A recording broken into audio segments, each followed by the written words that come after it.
Time for another edition of The Winning Ticket. Gino Bucola here alongside Erik from ETOF21 Sports.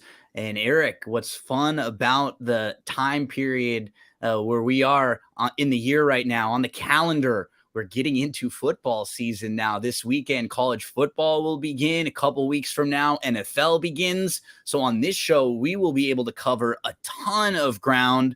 Baseball for tonight, horse racing, college. We're going to preview the NFC South and get into each team in that division. We will be all over the place tonight, my friend. How are you doing? Doing pretty well, man. Great slate of games this week. I'm looking forward to making some money.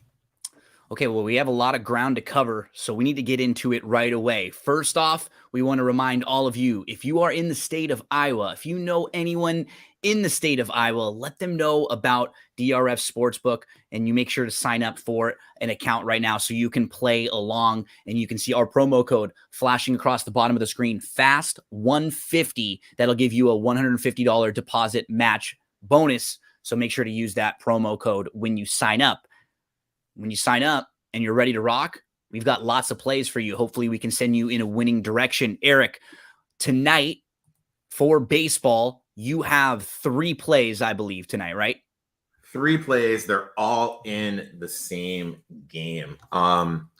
First, they're all in the Tigers game. I'm taking the Tigers plus 156. You look at the pitcher that's going on the mound for the Astros tonight, 7.03 ERA in his last 3 games, last 5 games, 8.53 ERA. Manning's on the mound for the Tigers last 2 games, ERA of 0.81. He is in absolutely insane form. Earlier in the week, the Tigers brought up Parker Meadows. Parker Meadows is one of their highest rated prospect. Kid has been lights out since he's been brought up. And Detroit is kind of sneaky. They brought up Carpenter, who's setting records for his hot streak. He's been up, I believe, 114 games now, and he has the 3rd most RBIs from a person only playing that small of a time span. Torkelson's hitting the ball well. They're really pumped up, trying to send Miggy out because of his last year. Obviously, hot bats against a pitcher that is struggling. So I'm taking the Tigers plus 156. Along in that game, I took Torkelson over 1.5 bases, found this one at plus 125. I mentioned the Astros pitcher. He's given up the 6th most hits to right-handed batters this year in MLB. Torkelson is 2nd on the Tigers in hits versus lefty pitchers for the year. The last 7 days leads the Tigers in hits. So I'm going to take Torkelson plus 125. And then just a value play. I was looking at different sports books. I mentioned Carpenter. Carpenter has the 2nd most home runs this week, really swinging a hot bat, hits a lot of his home runs to the short outfield fence in Comerica.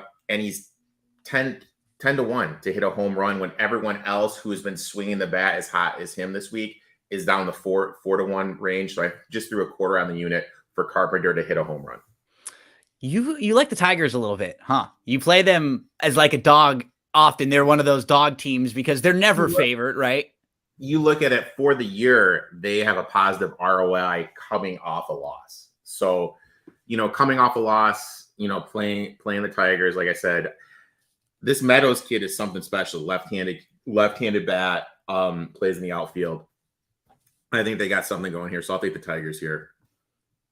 I've got 2 baseball plays for tonight. First one's going to come in the Brewers-Padres game. We'll go back to Woodruff, who we talked about last week. Woodruff's now making his 4th start back since missing all but 2 starts this year. So he's just really getting back into a good fitness level. And in his last game, he went 5 1/3 innings. He only gave up 3 hits, 2 walks, but 4 earned runs because of 2 home runs in that game. It was a much better than looks outing there. Milwaukee still was able to win that game. And we're going to be attacking Darvish for the Padres. Darvish has allowed 4+ earned runs in 10 of his 23 starts this year. He only allowed 4+ earned runs 5 times all of last year. The Padres are 9-14 in his starts this year. They are 1-5 in his last 6 starts. and we're able to get the Brewers at like minus 116. Right, like I think that's a really nice price. They still haven't really changed the pricing yet for Woodruff. Like they still haven't started pricing him yet like a top tier starting pitcher. So I think at that number, really, really solid. I've got one more play for tonight, Eric. It's going to be in the Kansas City Seattle game. And I'm going to play Brady Singer and Bryce Miller to both pitch well tonight. I'm going to go under the first 5 innings. It's 4.5. So I'm going to go under the first 5, hoping that both of these guys have really good outings. Brady Singer got lit up against the Cubs last time out, but prior to that, in his 6 starts, so a nice sample size, 2.85 ERA, 179 batting average against, 41 innings pitched, just 26 hits given up and 6 walks. In Kansas City won 5 of 6 during that stretch. They had wins over Tampa, Minnesota, the Mets, Boston, and the Seattle team. He pitched very well on August the 14th against Seattle, where he went 7 1/3, 2 hits, 1 walk, 2 earned runs. He struck out 8 that day. So Singer's been in good form, and then Miller's last 3. 17 innings pitched, 12 hits. He's given up 2 earned runs over his last 3 outings. He has a 1.06 ERA, a 1.94 batting average against. Let's go Kansas City, Seattle, first 5 under 4.5 for my second play tonight for baseball. So 2 plays for me tonight in baseball. Eric's got a couple, all in the same game. Make sure to get your baseball plays in very, very soon. If you're at DRF Sportsbook, make sure to get those in or sign up for an account if you are in the state of Iowa. What are we looking to for the weekend, Eric? I've got a couple horse racing plays. Where are you looking for your 2 plays? I'm starting off. College football is finally here. I absolutely love college football. And one of the angles I absolutely love is when I get a service academy getting over 2 touchdowns. Historically, this data is 65%. So Navy, Army, Air Force, when they're getting over 2 touchdowns, they are 65% ATS. We need to remember Sam Hartman was at Wake Forest last year. Is he a great quarterback? Yes, but he's coming into Notre Dame, new system, new weapons. I think it's going to take him a little time to get used to all the weapons that he has. And Navy's just going to slow the game down, less possessions. They're not going to try to go up and down on you. Yep. And to piggyback your point, there's a new rule in college football. Last year, when there was a first down, the clock stopped. This year, the clock isn't stopping on first downs. So it's making, when you play a team like Navy that's going to run the ball, it's going to make the clock bleed a little bit more. And yes, I know Navy is allegedly switching to more of a pass-happy offense. Basically, what that is it's still an option-based. They'll be throwing more to the running backs in the flats when the outside guys are running flies. Navy's D is pretty legit. They're returning mostly everybody. I think they're going to be able to throw the ball on Notre Dame. I think they're going to be able to run it on Notre Dame. I think their defense is good enough to keep them within the number. I actually found Navy at 21.5. So I'm on the midshipman plus 21.5. Okay, you've got Navy for the first play. College football is here. I was looking for something, couldn't really find anything. I couldn't give out like the Trojans minus 30, something like that. So I stayed away from that one. I'll have a college football play or 2 next week, but didn't want to force it quite yet. But very excited to be watching some college football coming up this weekend.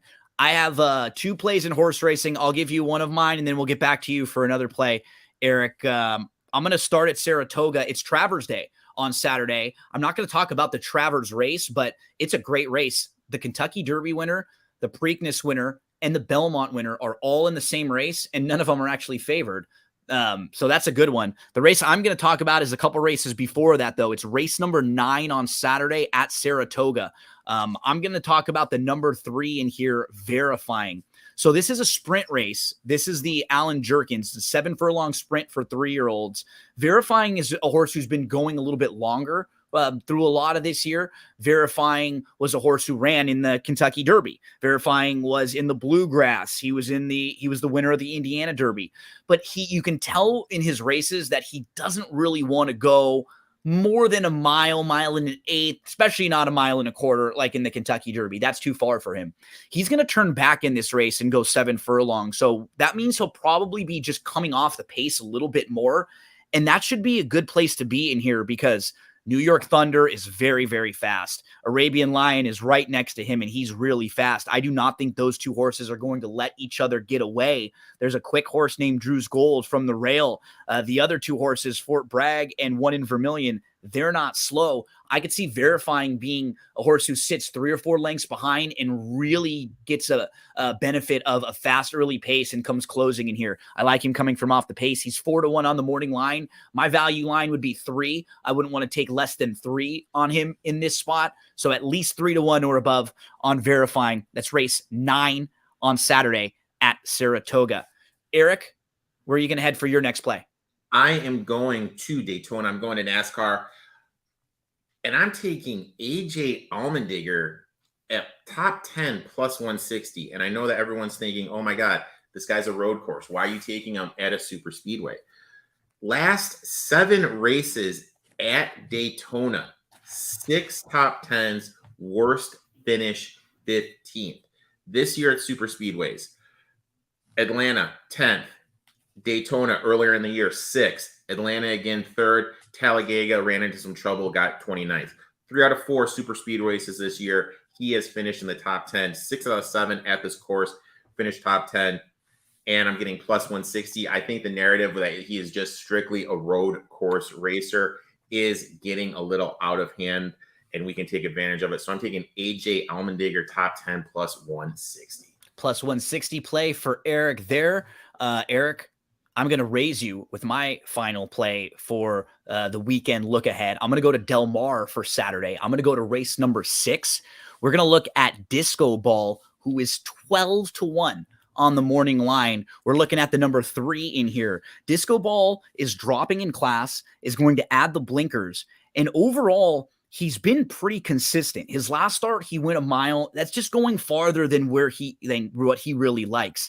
He's good at the sprint distances, like 6 to 6.5 furlongs. And now after going a mile, he's going to cut back. So this 6 furlongs is going to feel like a lot less. He's going to be very fit cutting back. He adds the blinkers. I think we're going to see him forwardly placed and have just a little bit more fitness. He's a great price for a horse who should be involved throughout. One of the things you want, and this isn't every single time, but when you're playing horses that are big prices, sometimes you want to really make sure that they're going to get a good trip, or at the very least, they're a speed horse. Because at least you get a good run for your money when your horse is involved in the race. And like we've all seen in horse racing, a lot of things can happen.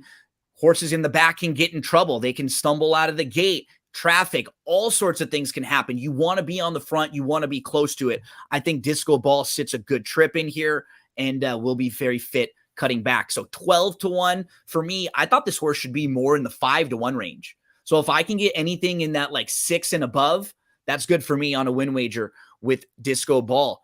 2 horse racing plays this weekend, opposite sides of the coast, Saratoga and Del Mar for me. Erik will give you a college play and then also a racing play. So we cover a ton of ground: baseball, horse racing, college football, and racing.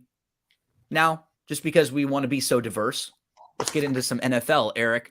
Let's talk about, I thought, one of the most fun divisions to handicap, just to sort of prepare for and to dive into each team, because there isn't a dominant team in this division on paper. There's no team returning from last year that is coming back off of a great year where they return all of their team. Everybody has major question marks in this division. And you can make cases for all of these teams to, be competitive. You can really see any of these teams, I think, win it. Maybe Tampa, who we'll talk about, would be a long shot. But the 3 teams that we'll talk first, Saints, Falcons, Panthers, they all feel like they have a legitimate shot here. So we'll go in order of the division odds. And remember, you can bet this future, the NFC South. You can bet this DRF Sportsbook when you sign up for an account. The Saints are favored right now. The number is about plus 125. Let's start with them, Erik. Their over-under has moved up a little bit. It's around 9.5 or so. The Saints will bring in Derek Carr. Carr comes off a disappointing year last year, but they did sign him to a 4-year contract, $100 million. Since Breeze left, the Saints have had 5 different quarterbacks make at least one start over the last 2 years. they need some consistency back there. The offense was terrible last year. And I'm getting a little concerned about Allen as a head coach. I think there are a couple coaches in this division that we're going to talk about that are very good coordinators or very good at their specific strength, but I don't know if they're great head coaches overall. We'll talk about Allen and then Todd Bowles. So they need to get better on offense. They weren't creative, no pre-snap motion, no play action. Carr actually was coached by Allen the first 4 games of the 2014 season before Allen got fired, so he does know him a little bit. And Carr has never played with a top 20 defense in his entire career with the Raiders. So this is something that we can expect to see a lot of improvement for a guy who maybe doesn't have to feel like he has to make a play every time he gets the ball or has to score every time he gets the ball. Maybe there'll be a little bit more comfortability where Carr can play just a little smarter. This team was banged up quite a bit last year, but they still ranked pretty good overall in a lot of their metrics. One area where they struggled was on the offensive line because of health. And that's something where they've generally been pretty good, Erik. They've been a good team on both of the interiors throughout. I have some question marks about them this year. I think in the division, they probably have still one of the better rosters. And I do think it's probably going to be between them and the team we'll talk about next, the Falcons, to win the division. The number is starting to float up a little bit to where I wouldn't want to play over 9.5. Like, I've got them right around that 9 range, and I can see things going a couple different ways for them. We know Kamara is going to be out weeks 1 through 3. They do have a little bit of depth at the running back position, so that should help. Question marks about Michael Thomas. He's missed 40 of the last 50 games. So for a team that this is one of the teams in all of the league that I had very mixed feelings about. Could see lots of positives, and they still have some glimmers of the team that was like a perennial double-digit win team. But then I could see if they get a little bit older, things going south for them. Interesting team. First of all, Kamara is going to be suspended for the first 3 games. So you have Jamal Williams. You also have the rookie Miller from TCU there. I'm going to be a little bit bullish on Jamal Williams. It's unrealistic that he's going to have that good of a season that he did have last year for my Detroit Lions. Then you mentioned the offensive line. They've took some swings and some misses on some parts of the offensive line. These young guys, namely Ruiz, who they drafted from Michigan, he's really going to have to step up to make that step forward for this offensive line to click. You mentioned Penny, the rookie from Northern Iowa. He was the guy that mainly had the injury problems, need him to get stuff going. You mentioned Michael Thomas. I don't know how much he wants to play football. I mean, this guy has missed an absorbent amount of games the last couple of years. But on the flip side, you look at the offensive line. Derek Carr's played behind in Las Vegas and Oakland. They haven't been that good. So he's used to playing behind subpar offensive. This is a good spot for him. This is a good spot for him. It's probably better overall for him, but is that enough to make them a 10-11 win team? I don't know. And I mean, I think the key thing is their defense. They're not going to have Davenport. Pressure is going to be on the kid from Clemson who they drafted, Brian Breeze. They need him to contribute right away, right? It's not like we draft this guy and he can develop. To create that pressure. And we saw how much they struggled with No Lattimore when he wasn't in the back 4. 10 games he missed last year. He missed like the last 6, I believe. Yep. But there's just a lot of question marks. I don't know. Like I was really high on Carr. I really feel if he didn't break his leg way back when he played for the Raiders, that they would have won the Super Bowl. I don't know. I'm a little bit bullish on them. I think the offense is going to struggle a little bit. We don't know if he has that connection with Olave. We don't know. We just, there's too many questions around this team for me to get involved. I'm just kind of staying away from them. One major positive for them, their schedule is very easy on paper, right? Schedules can change. Things can happen. There's always going to be teams that are better than we think or teams that are worse than we think. But for them, they don't have one game against any of the teams that are the top 8 in Super Bowl odds. Not one. They don't play the Eagles, the 49ers, the Cowboys, the Chiefs, the Bills, the Bengals, or the Chargers. None of the teams that are projected to be the best teams in the league. Their toughest games on paper are games against the Jags, Minnesota, and the Giants, and then the other teams in their division. So they may not be as good of a team as we think, or we may be right. They may still have a lot of holes, but they still may be able to win some games with that schedule. It's not that difficult. I got them around 9 to 10, not enough to want to really play for or against them all that much. They could be like every year there's that team that sneaks into the playoffs that we're a little bit low on, and we know come playoff time, this is going to be the team we look to fade. Yeah. This could be the same. Yeah, just absolutely.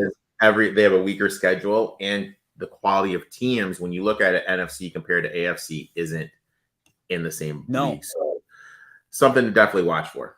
Yep. They have 2 of the first 3 on the road, a couple Thursday games, 3 primetime games, a Monday game. The Saints, 9.5 in their over-under. They're favored to win the NFC South. But the team that Erik and I both like is coming up next. We are going to be waving the Falcons flag quite a bit this year. We're going to be doing the Dirty Bird. Oh, yeah. And you just look through this team, there's a lot of reasons to be positive. First up, last year, they were getting some of the worst quarterback play in the league. If you look at a lot of metrics that grade passing, deep passing, accuracy down the field, a lot of metrics that I was looking at had about 40 qualified passers in that range. So I think it was like guys who would start 5 or 6 games at least last year. Mariota was like 36 and below in everything. And they were horrible. They just didn't have the opportunity to throw the ball down the field at all. And Erik, I think you were high on Ritter, and you can talk more about him. For me, it's not even like having to be high on Ritter. It's just knowing that whomever they have there is going to be better than that was. Like, this will give them more of an opportunity to throw the ball down the field. And now, who they're throwing it to? Oh, you've got London. You've got Pitts. They just drafted a very good running back in Robinson. They already have Algier there. And then they have a kind of a do-it-all in Patterson. Erik, this team is one of the best offensive lines in the league. No joke. They were fantastic last year. They were able to run the ball even when other teams knew they couldn't throw it. That's the mark of a really good offensive line. Hey, we're going to run it right down your throat and come right at you. Try to stop us. And you can't. And that's what they did repeatedly. And now if they just have a sprinkle more of a downfield threat with Ritter, someone who can at least give them something down the field with these really good weapons that they have and a really good offensive line, well, boom, there's their offense right now. Good tight end, another good receiver. They've got a couple good backs and a very good offensive line. So are you concerned about their defense? Maybe, because their defense struggled last year. They bring in a new defensive coordinator who's the co-D coordinator of the Saints last year. So he's been a part of good defenses. They bring in Bates, Calais Campbell, Bud Dupree, David Onyemata, Caden Ellis, Okudah, Mike Hughes. It's a ton of guys that can come in and contribute right away on their defense and fill a lot of holes. Erik, I think they had one of the best off seasons of any team. They're getting to play in a really weak division, and then we'll get to talk about their schedule next. It really feels like this team is another team that could be very good, win a lot of games. I don't know if they're as good as like the Chiefs and the Bills and the Bengals and all of the best teams in the league, but they're not going to have to be in a situation where they have to beat all of those teams, right? No, you can only play what's in front of you. I absolutely love Ritter. When Ritter came out, he was on top of my quarterback board. Anything this kid has been throwing to him way back when in his Bearcat days, he succeeded. They tried to change the offense on him numerous times to have a different quarterback start. It was always Ritter that came out on top. And now you put him back there behind this offensive line. And in my offensive line rankings, this is the 4th best offensive line in the league. You bring in Bijan Robinson, you can lean on him. And I think people forget Arthur Smith, the key to his offense is the play action pass. This team was bottom 5 in the league last year in the play action pass. When Smith was doing his stuff in Tennessee, their worst ranking in play action passing was 3rd. They're either third or one every year as an OC. I think they're going to be able to use a play action pass because of Drake London, because of Kyle Pitts. You got Max Hollins on the outside that can take the floor off. He can go deep, and you have Scotty Miller working underneath in the slot. I think this offense is insanely underrated. One thing about Drake London to end the season, he was after Ritter became the starting quarterback, 9 targets a game, 6.25 receptions, 83 yards per game. Definitely a fantasy football sleeper you got to look at. Last year, when we're talking about London, he was 11th in yards per route run. He only had 2 drops. This is a guy who was very, very good at USC. Honestly, he was on teams. We talked about this a little bit yesterday, you and I. He was on teams with Michael Pittman and with Amon-Ra St. Brown, and he was the alpha. Like on those teams, like he was the go-to guy. He's an absolute stud. They're projected to face a bottom 10 schedule of defenses and a bottom 7 schedule of pass defenses. So that'll make life a little bit easier for Ritter too. When he comes in right away, it's not like he's coming in playing against really tough defensive fronts week after week after week after week, right? He's going to be put in a pretty good position to at least have some time with an offensive line that'll give him some opportunity. So one of the most difficult things for a young quarterback, we'll talk about the one for the Panthers next, is when right off the bat, you have a bad offensive line and you don't have any time at all. And you just don't have time to think. That can ruin young quarterbacks. And it feels like it could be the total flip side for Ritter. If he's got talent, he's going to show it with what's around him and how he's set up to succeed. And with the draft class coming out next year, if he's not it, Falcons just reset because there's going to be some talent in the first round. Yep. That you can draft. Also, they have Algier, who ran over for 1,000 yards last year, Cordell Patterson. So this team has a lot of weapons. Defensively, they have the best player in the league that no one has heard of. My boy, Jarrett Grady, huge against the run, can pressure the quarterback. Pairing him with Cadius Campbell is going to be huge. You got Bud Dupree supplying the pass rush, and you also have AJ Terrell and Richie Grant back there to go with Aduka and Bates. I think this defense is going to be sneaky good.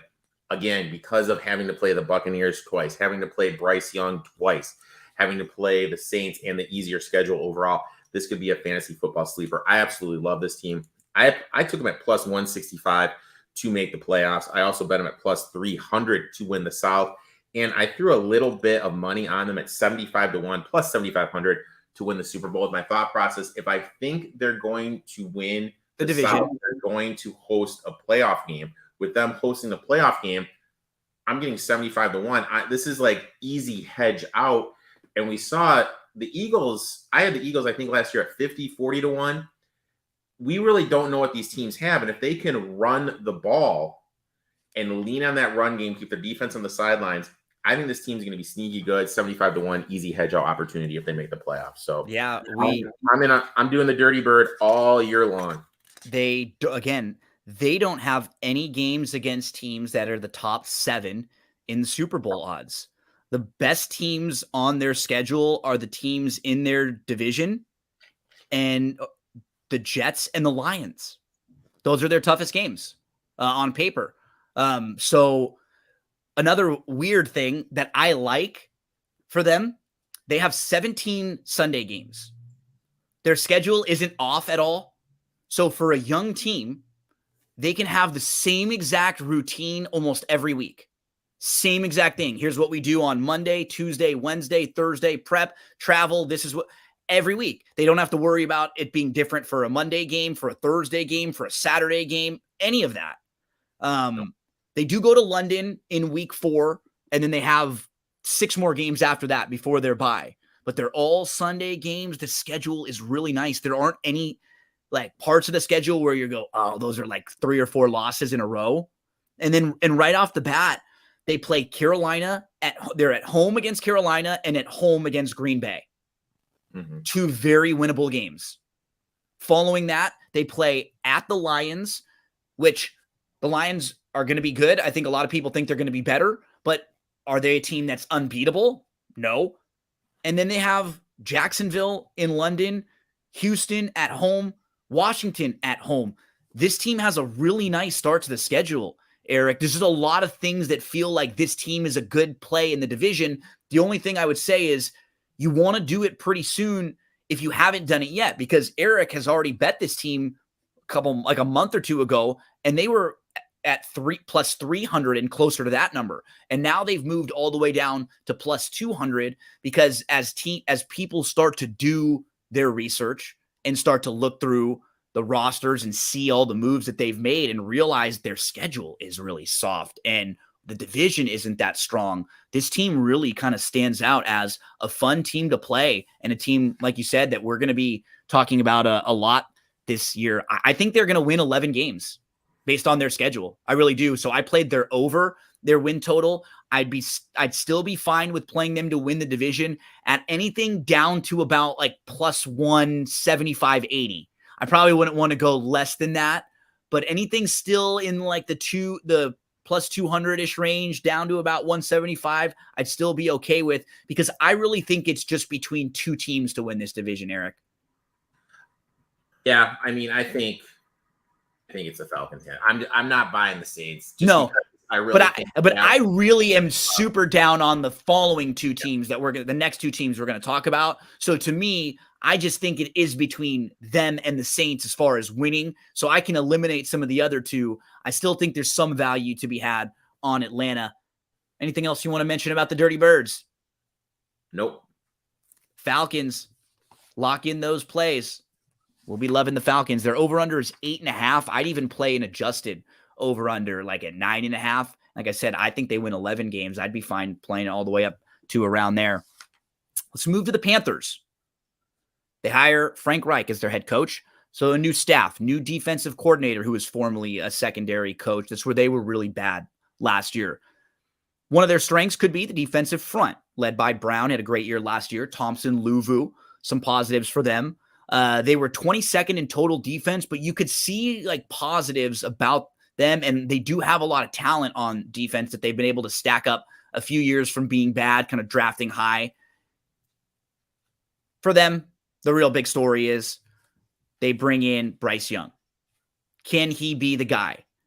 Over the last 23 years, there have been 22 quarterbacks drafted in the top. There have been 22 quarterbacks drafted in the top 5, and only 6 of them have led their team to a 500 record or better.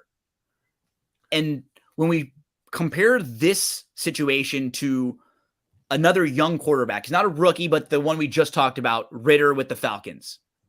Ritter can be not nearly as good of a quarterback as Bryce Young and be way more successful this year than Bryce Young. Because I'm very concerned about the offensive line here, Erik, and I'm kind of concerned about the weapons. They bring in Miles Sanders. That'll help them with a nice running back that they can hand the ball off to, probably throw the ball to a little bit. But their wide receiver room, DJ Chark Jr., Adam Thielen, who was 90th in yards per route run last year. He was not good, not getting a lot of separation. He might be done. Terrace Marshall Jr. could be good, but we have to see it more. Jonathan Mingo, second-round draft pick. They bring in tight end Hayden Hurst. Just comparing their offensive line and their weapons to the offensive line and the weapons that the Falcons have, I'm worried about Bryce Young, who's already a smaller guy behind an offensive line that I'm concerned about. I look at it like this. I'm not a Frank Reich guy at all. But if I were to run a NFL team, the way he set it up, I would totally do it. You look at the staff. This staff is absolutely loaded. Some of the best positional coaches in the game. Sean Jefferson, hands down, the best wide receiver coach in the league. He's the wide receiver coach. You have Deuce Staley, who's going to be a coach probably next year. Josh McGowan, who was almost the Texans coach last year. James Kaplan coming back to be their O-line coach, 20 years experience in the league. They brought over Alvaro, who was the DC for the Broncos last year, to be the DC.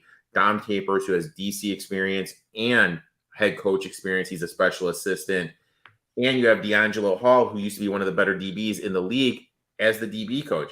This team got ex-players and experienced coaching for all these young guys they have. Now, can these young guys make the jump? What's going to happen with the offensive line? They drafted that young kid last year. Is he going to be able to make that step up to help Bryce Young? And I'll be honest, I think Bryce Young is too small. I think if they had CJ Stroud, I'd be a little bit more interested in them. And you mentioned their offensive line. If you just took the Panthers running back, whoever was their running back one from week 1 to week 18, add up all their points together, they finished as running back 3 for fantasy football. So they were good run blocking. Yeah, they're able to produce. I think Wright is going to lean on Miles Sanders like he did with Taylor during Taylor's first year. We're going to see Sanders, who's shown his first year in Philadelphia, and when he was at Penn State, he can be a receiving option. His rushing prop, the reason I won't bet his rushing prop, even though it's at 925, which I think he could easily go over, is if Bryce Young struggles, he's going to be facing stack boxes. So I'm a little bit worried about that. You mentioned their weapons, Laviska Shenault, gadget player. They have Jonathan Mingo. Some are comparing to DK Metcalf. I personally don't see it. I wouldn't have drafted him. And you have Terrence Marshall, my guy. He has the same measurables as Jamar Chase and Justin Jefferson. He was listed as their wide receiver 2 during that 2019 run. All this kid needs is a chance. Maybe him and Young can form some connection, but he did leave practice a couple days ago with an injury. The only bet I have on them is I took Adam Thielen under 550 yards receiving. We've seen this story time and time again. Aging player, leaves the franchise he had all the success in the world in, goes to a different franchise, relives it, really struggles. I think this guy is a 3-catch, 30 yards type guy. And you mentioned it. 90th in yards per catch last year? Yards per route run. Yeah, just no separation at all. Just no separation. And honestly, who would you rather have out there? Thielen or Laviska Shenault? He's like a nice guy to have in the locker room, right? Like a veteran who's done stuff. He's a good leader to have around. Defensively, I think it's a legit. You got Brown clogging up the middle, stopping the run. You have Horn, Jackson, Chin, the secondary. They've got talent, like blue chip prospects. I think this defense is good, and I'll be honest. If they would have drafted CJ Stroud, I would have been invested in some futures on them. It's just backing an undersized quarterback is something I don't want to be invested in. If Bryce Young has success, good for him. But I'm not going out there to bet with my money, exceptions to the rule. Usually you have to be over 6 feet to be a successful quarterback. Has there been people under 6 feet win? Yeah, but only a handful. So I think even if he is better than you and I think he will be and has a better career, it'll probably be in a couple years because he's not going to overwhelm you with like size and speed like we're talking about, right? He's going to overwhelm you with his smarts, his ability, what he sees on the field, like how he reads the game. That's sort of how a Drew Brees was good and accuracy, things like that. It's probably not going to come right away for him, especially in this situation. If you put him in Atlanta, he might be able to look better than he is because he would have more time there. He would have some other weapons there. I don't like the situation. And Erik, one of my plays for them is the under because I'm looking at their schedule. And again, I know it's not perfect to always do this because things change. There are major injuries. Teams are better and worse than we think. But I'm going to tell you weeks 1 through 6 for them. Let me know where their for sure win is. Week 1 at Atlanta. I mean, we like Atlanta a lot. So you and I are both thinking Atlanta wins that game. Correct. Week 2, they play home for New Orleans. That's a tough game for your rookie quarterback. Week 2, I mean, at New Orleans, I'm leaning. Week 3, they go at Seattle. Tough place to play. Week 4, they come home. They play Minnesota. Possible. Maybe that's a win there. Then week 5, they go at Detroit. And week 6, they go at Miami. Like, there aren't a bunch of games where you're like... They're beating Minnesota. I'm saying it right now. They're beating Minnesota. That's the game bet Thielen to have over 50 yards receiving. Oh, in the revenge game. So that's when Erik will be hooked on a Thielen. Yeah, I'll be investing in some Adam Thielen love. Yeah, I mean, I'm seeing 1 or 2 in their first 6 games. 1 or 2 wins. and then all of a sudden you're 1-5 or 2-6. You come back from a bye, you have a couple games that you might be able to win, Houston and Indianapolis. Then you play at Chicago on a short week. You come home and you play the Cowboys. You have games at Tennessee, at Tampa, and at New Orleans. 3 straight road games there. That's not an easy stretch of games for them. Like, they have 2 different stretches of 5 or 6 weeks where it could be really, really tough for them. I'm under on Carolina this year. Their win total is 7.5. I'm going under. It's actually juiced to the over. So under 7.5 is like some places you can even see around like minus 100. So let's go under on the Panthers. I think they win 5 to 6 games this year as we move to our final team in the division. So Erik, one player that you and I have had a lot of fun joking about through the years that we've talked football, previewed games, Baker Mayfield. We get to talk about Baker and the Tampa Bay Bucks. Baker, he's going to be cooking stuff up. He's the chef out there. He's doing everything he can with the Bucks. This team has over $75 million in dead cap money this year. They have all this money they're paid to guys that are just not playing and not going to help them in any way, shape, or form. And it feels like, kind of reminds me a little bit of the Rams. With what they did, right? You go all in for a year or two and you do it for a couple years in a row, and then you got to mortgage yourself. Then you got to pay for it. And this team could be pretty bad this year. It's just so hard to look at them and be really positive about too much. Like, I don't like their head coach overall as a head coach. I think he's a very good defensive mind. As a head coach, he chose to punt more than any coach in the NFL in neutral situations when they needed 2 yards or less on 4th down last year, with Tom Brady as their quarterback. You've got like the all-time greatest, and you won't even put the ball in his hands for short passes. They can't run the ball at all. Last year, they were one of the historically worst rushing teams ever. Like, not the worst team of the year. They were doing things that teams hadn't done in 5, 8, 10 years running the ball. Tom Brady had to pass more than any other quarterback in the league because they just had to throw. Some games they could not even hand it off. And now, Baker's back there. He's not a quick release guy. And it'll be fascinating, Erik, to see, because Baker's success as a quarterback, people act like he hasn't had any success. He's had some good success with Cleveland. He really did. But that was with a good offensive line and a running game. That's not what he's going to have here. The offensive line is not going to be as good. We don't know anything about what to expect from their running game. He does have way better wide receivers than he's had before. Like, those top 2 with Godwin and Evans, that'll be really good for him. Let's talk a little bit about the Tampa Bay Bucks, Erik.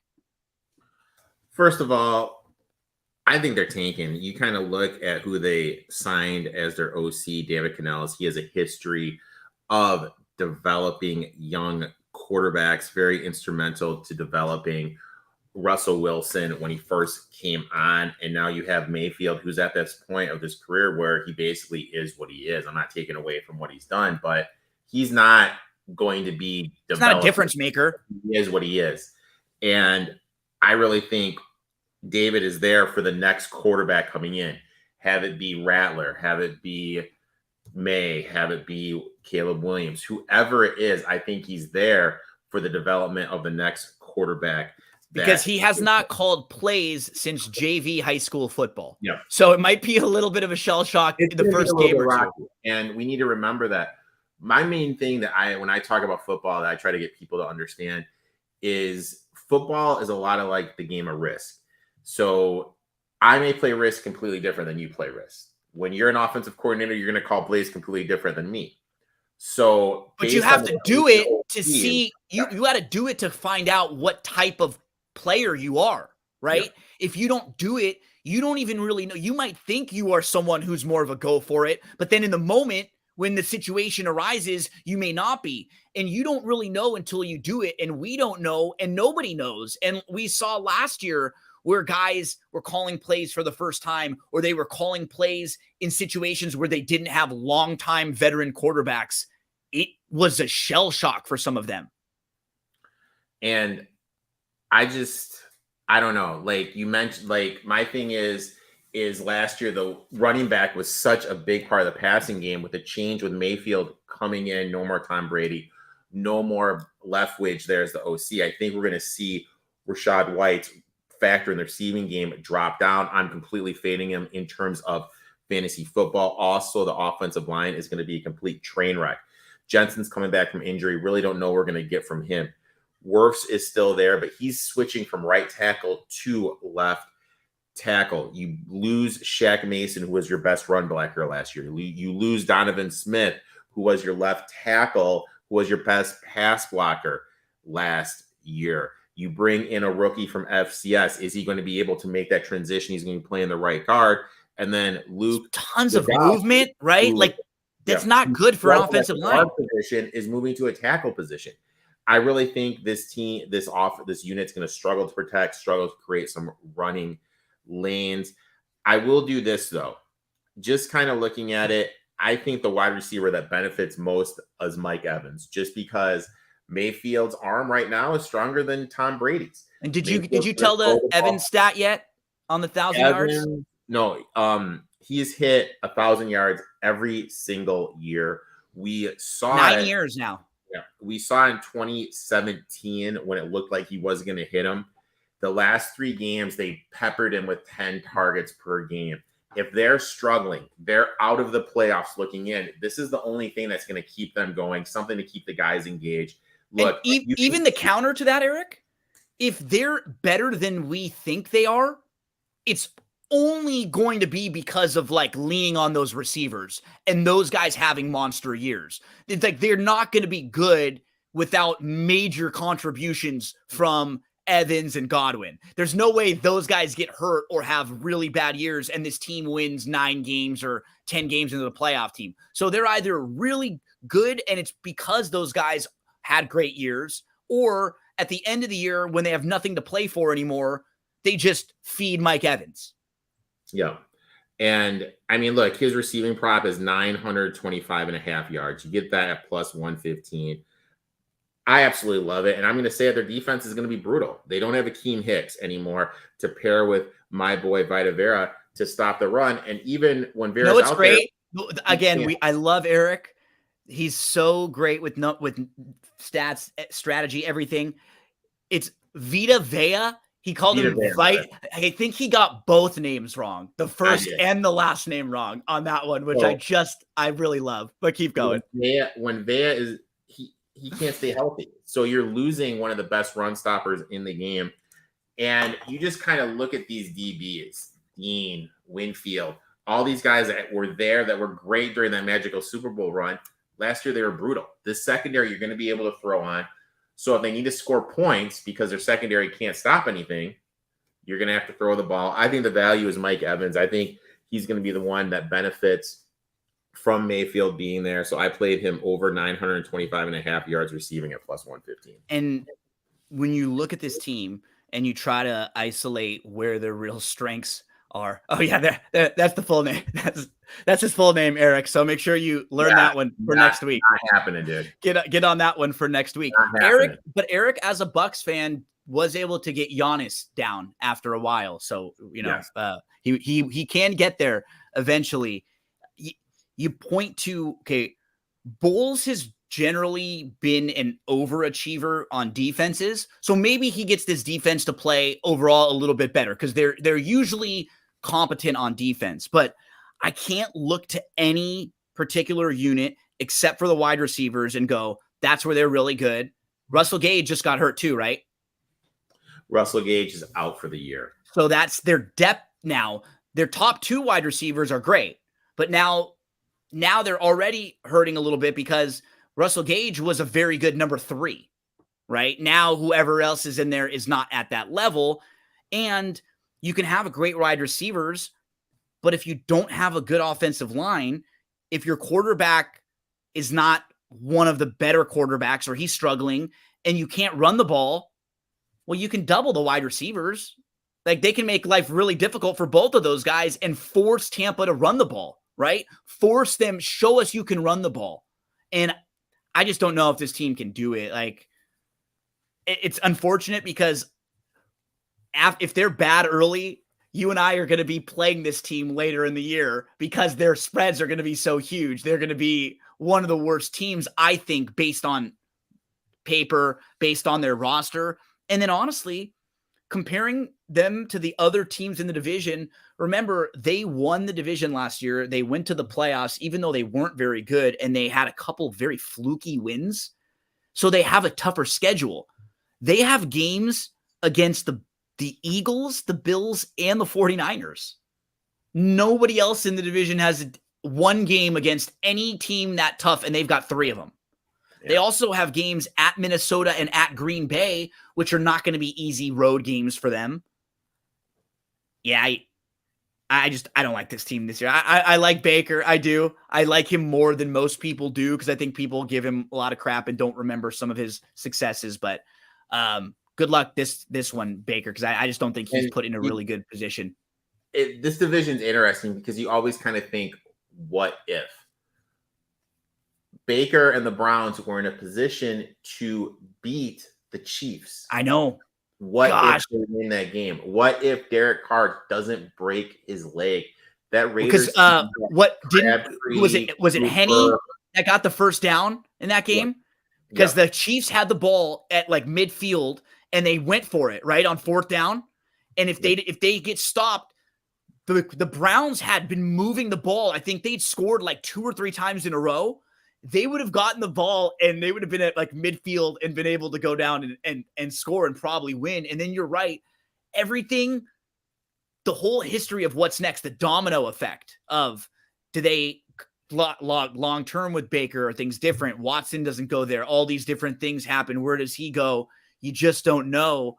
Now Baker's trying to start over last year. He did look good at the end of the year with the Rams, a lot better than he did with Carolina. Let's see which version of him you get. And honestly, he could play really great quarterback and it may not even matter because the rest of the team still seems to have a lot of holes. Anything else you want to mention about the Bucks?